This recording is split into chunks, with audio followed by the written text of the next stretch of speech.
Oktober 2021, Bupati Lebong Kopli Ansori bersama dengan Wakil Bupati beserta jajarannya melaksanakan panen anggur perdana yang dikelola oleh kelompok petani anggur di Desa Nangeamen, Kecamatan Lebong Utara. Bupati Lebong sangat antusias dan memberikan apresiasi atas keberhasilan budidaya anggur ini. Selanjutnya, Bupati Lebong mengatakan Pemkab akan mendukung dan mensupport secara penuh kelompok petani anggur yang sudah ada di Kabupaten Lebong.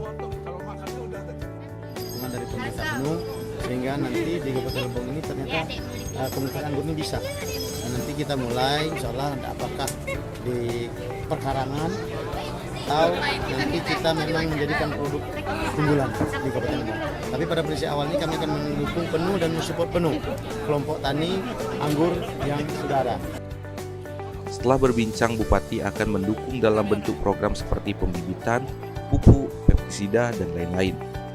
Kita sudah berbincang tadi, dukungan yang kita berikan yaitu tadi sama dalam bentuk program, baik dari pembibitan, pupuk, serta pestisida dan yang lain-lain. Dari lokasi, Rega Saputra, Lebong TV, melaporkan.